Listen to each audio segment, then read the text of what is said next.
Hello, welcome to a second episode of 10 minutes of tea time with me. I hope you are ready.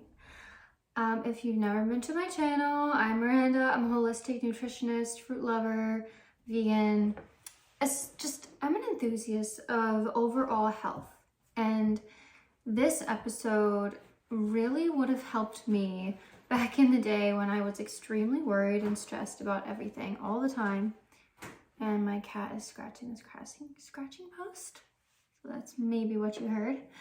Anyway, so my tea for today is a little different than what I normally have. So I roasted some date seeds, kind of like a date coffee that I was looking into just for fun. I don't miss coffee or anything. I just wanted to see what it tastes like. And it actually is really good and high in antioxidants, really good for your heart health, and no caffeine, which is amazing. So that's what I'm having with a little bit of cinnamon, raw cane sugar, vanilla, and frothed oat milk. So let's give it a try.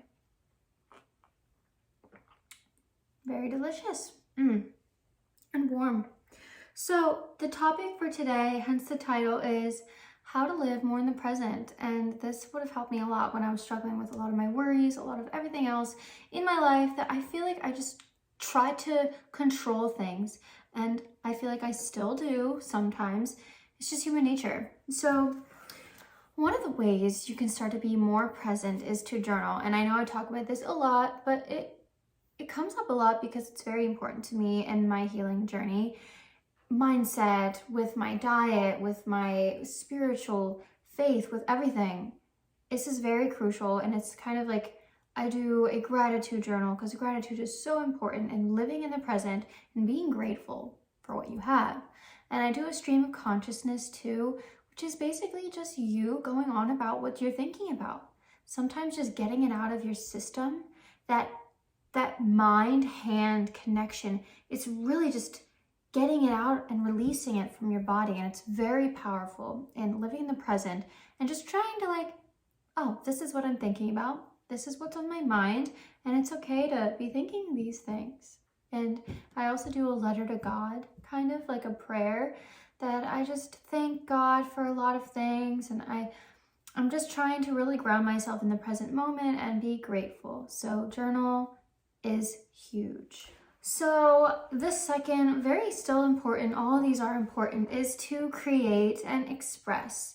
Find a state of flow, okay, where you can just simply focus on a task, focus on creating something, focus on the now and simply what you're bringing in the now, right? Like when I know I'm at my most relaxed self when I'm painting. Not like always painting, but in the times in my life when I painted the most, I feel like I was most relaxed. So I try to always, whether it be painting or some crafts or drawing or writing music or creating music or just sewing or just like you're in the flow of something, is like, okay, so flow by definition is basically like when you're combining discipline with surrender, okay? So like hula hooping for me is a state of flow. So when I hula hoop, I know my skills, I have my skills, and I really worked on those skills, but it also comes in with like surrendering to the now and trusting the now. So, and not just being so crucially self-critical, right? So just living in the present and focusing on a task, a DIY like art project or anything that just is you're expressing yourself in the present moment and releasing creative energy. That is very important for living the present, and I think will also just lower your stress levels in general. But yeah, I do a lot of painting, and that really just kind of, I don't think of anything else when I'm painting other than what I'm doing, which is so relaxing and meditative in a way, which is our next one. So not just to be like, oh, you have to meditate. No, just silence. Silence will help you live in the present, because you're simply not stimulated by anything. Like I've talked about in the past about always needing stimulation. No, when you live in the present and then when you're in the silence, you're just there. Like right now, it's quiet. There's nothing else going on but what's going on right now. So whether it be like you're just stretching in the silence and thinking about things in the present, or you're meditating, or you're praying, or you're taking a walk, or you're even working out in the silence, when you're just alone with your thoughts, you can be present with them. You can be present with your emotions. And you can be present with what you're thinking about right now. And I think that's really powerful for kind of just living in the now. Living in the present is just experiencing the world around you without always needing external stimulation. Just no music, no nothing. Just quiet and seeing what comes to your mind. And like even if you're a Christian, I pray in the silence. And what comes to me could be just my internal thoughts, or like what I need guidance on, or what God's trying to tell me, anything like that. But a lot of clarity comes in silence when you're just thinking and allowing the present moment to happen, right? And not trying to control the present moment, which is what a lot of us try to do. We try to control everything so we feel more in control, when in reality, when we try to control everything, we realize how out of control we are of everything. So be quiet for once in a while and just be in the peace and quiet. This is something that I've really had to work on. So number 4 is just to slow down. Slowing down. Anything you do, the most mundane of things, you should just slow down. Just go slower. When you're trying to rush, you're not living in the present. You're simply living for the future. Putting the future on a pedestal. Like, I need to get this done so I can do blank, blank, blank. I need to do this faster so I have more time to do blank, blank, blank in the future. Not thinking about now. Not even living in the now. So when I find myself rushing, when it comes to driving, that is a thing that a lot of people rush and make mistakes, and accidents happen. When you're more mindful and when you're living in the present and just slowing down, your nervous system is more regulated. Same thing with doing chores, even talking. Sometimes I talk too fast and I stumble over my words because I just want to get my point across. When I just need to slow down and live in the now and think about what I'm going to say. When you are showering, for example, like rush. I know we have to be places and do things, and that's just a part of life. But you're going to dysregulate your nervous system and always live in that fight or flight mode, feeling like you always need to go fast and rush. You got to regulate your nervous system and slow down, okay? When you're eating, that's a huge thing too. A lot of people overeat because they're just eating too fast. And your brain doesn't have, or your body doesn't have time to send signals to your brain that you're full because you're just eating too fast. Or you get bloated because you're eating too fast because you're swallowing so much air. So when you're slowing down and eating, which I had to work on in the past because I would get really bad stomach aches because I would just eat so fast. And this was when I was a kid. But just slow down, relax your nervous system. And when you notice your shoulders are just, when your shoulders are crunched up, relax them, relax your jaw, take in a deep breath, and just slow down.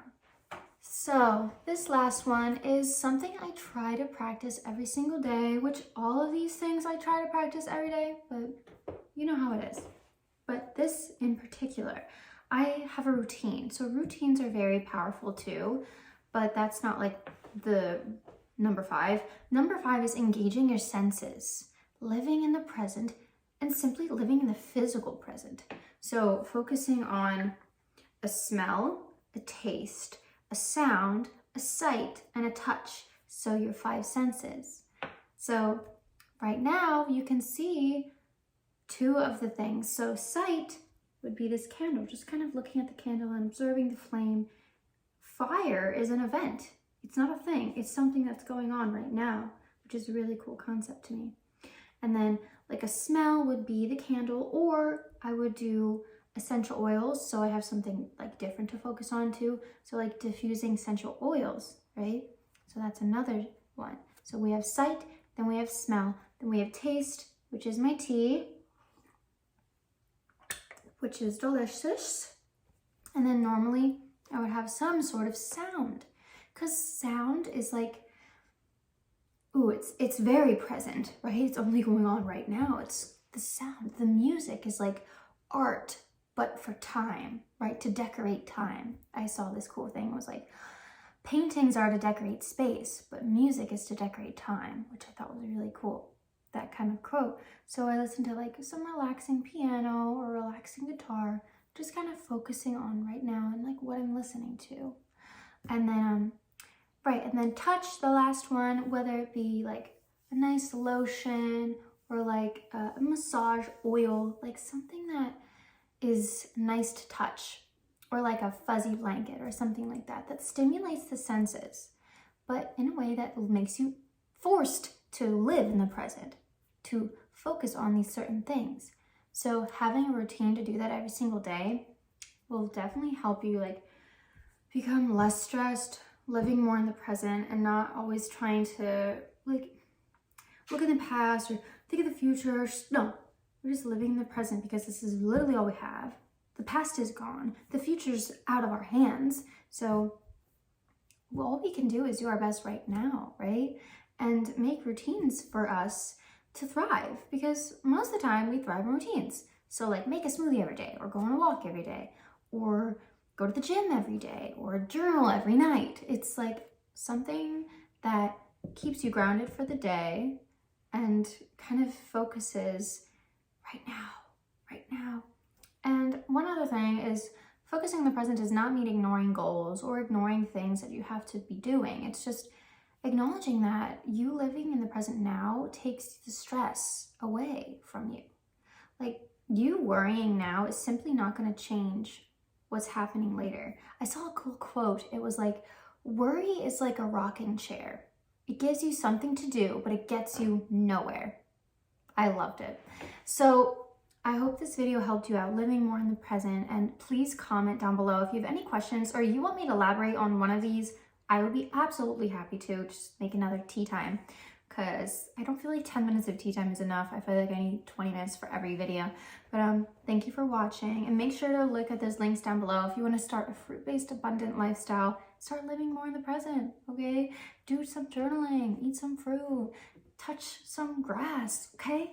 All right, well, thanks for watching, and I'm sorry I haven't posted in a while because I'm taking a break from the holidays and I was a little bit under the weather, and you know just how it is, life goes by.